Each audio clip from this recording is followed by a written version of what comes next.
The General Secretary of the All India Muslim Majlis-e-Mushawarat, Shri Arshad Azmi, is sitting with Daily World today to talk on issues which are facing the Muslim community in Uttar Pradesh and the dilemma of the Muslim voter in Uttar Pradesh.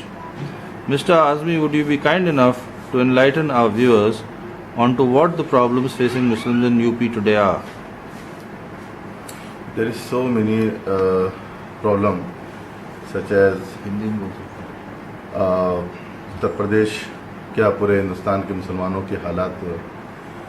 तकरीबन एक ही जैसे हैं। ख़ास तौर से उत्तर प्रदेश के पस मंज़र में अगर हम कहेंगे तो यहाँ की जो बदहाली मुसलमानों की इकोनॉमिकल, एजुकेशनल, सोशल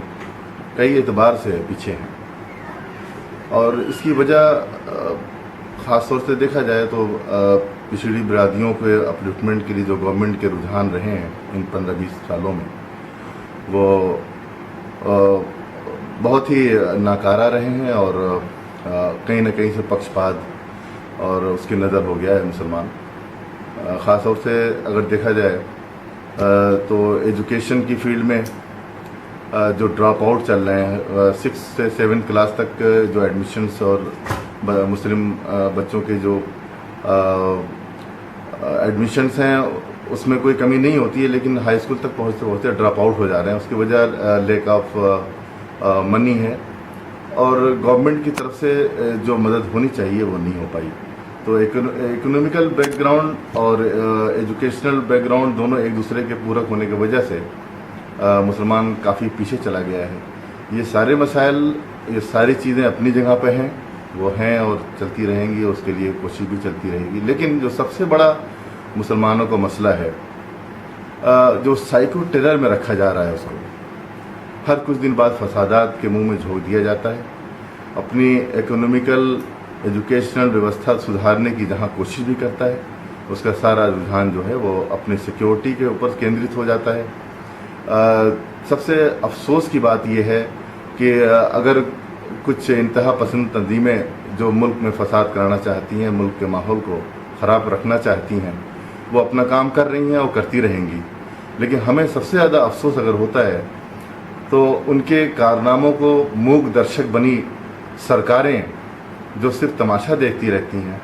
और बड़े बड़े फसादात होते जाते हैं और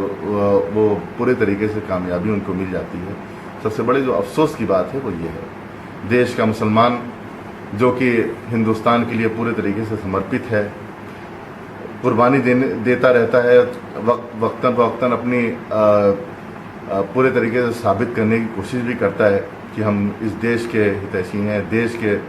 लिए हम जी मर सकते हैं। उनको बजाय बूस्ट अप करने के बल्कि डिमोरलाइज किया जाता है और फसाद और दंगों में के उसमें झोंक करके उनके जो मेन मसले हैं, उनकी जो मेन बेसिक मसाइल हैं उससे दूर रखने की कोशिश की जाती है। तो ये बहुत बड़ा सानहा है मुसलमानों का उत्तर प्रदेश के। ख़ास तौर से हम लोग अभी कुछ दिन पहले कुशीनगर गए और कुशीनगर की जो घटनाएं देखी हम लोगों ने, एडमिनिस्ट्रेशन नाम की कोई चीज़ नहीं है वहाँ पे इंतहा पसंद तंजीमें जो काम कर रही हैं, जिस तरीके से गरीब मुसलमानों का इस्तेसाल हो रहा है, बच्चियों को उठाया जा रहा है और उन्हें ज़बरदस्ती उनके साथ जो है रेप करके उनको छोड़ दिया जाता है। ये लखनऊ तक की गलियों तक खबर नहीं पहुंच पाती है, हमारे असेंबलियों तक खबर नहीं पहुंच पाती है। उसकी सबसे बड़ी वजह ये भी है कि एडमिनिस्ट्रेशन उन इंतहा पसंद तंजीमों से पूरे तरीके से दबाव में है, मिला हुआ है। तो उत्तर प्रदेश सरकार, मौजूदा सरकार जिससे काफ़ी उम्मीद रखता था मुसलमान, उसने पलकों पर सजाया था इसको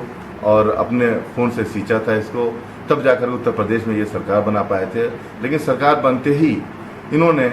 पक्षपात करना शुरू कर दिया और तकरीबन मैं समझता हूँ कि पूरे उत्तर प्रदेश में जिस तरह के फसादात हुए हैं और जो इनके कारनामे रहे हैं उससे अब बहुत ही अफसोस हुआ है। ऐसी उम्मीद नहीं की जा सकती थी कि ये मूक दर्शक बने रहेंगे। अगर ये एक्शन लेते तो मैं समझता हूँ कि इतना खुले दिल से जो फसादी जो लोग हैं, जो इंतहा पसंद तंजीमें हैं, उनके मनोबल जो है बढ़ते नहीं और कहीं ना कहीं इसको रोका जा सकता था। تو میں اتر پردیش سرکار سے یہ مطالبہ بھی کروں گا کہ مسلمانوں کے لیے جو انہوں نے آرکشن کے وعدے کیے تھے، جو انہوں نے بہت سے وعدے کیے تھے، میں ان سے اتنا ریکویسٹ کروں گا کہ وہ منڈل کمیشن کے تحت جو ملا ہوا آرکشن تھا صرف اس کو اگر دے دیتے تو میں سمجھتا ہوں کہ ان کو احسان کا بدلہ چکا سکتے تھے وہ ان کے ووٹوں کے. لیکن افسوس کی بات ہے کہ 18% جو کہ اسنویدھانک ہے، جس کو نہیں پورا کیا جا سکتا ہے، ایسی چیزوں کا وعدہ کر کے مسلمانوں کو بیوقوف بنانا اب چھوڑ دیں، کیونکہ اب دیش کی جنتا بہت جاگروک ہو چکی ہے، پہچاننے میں زیادہ دیر نہیں لگاتی ہے، اور اس طرح بیوقوف بنانے کی راجنیتی جب کریں گے یہ تو ان کو منہ توڑ اب جواب ملے گا اس کا.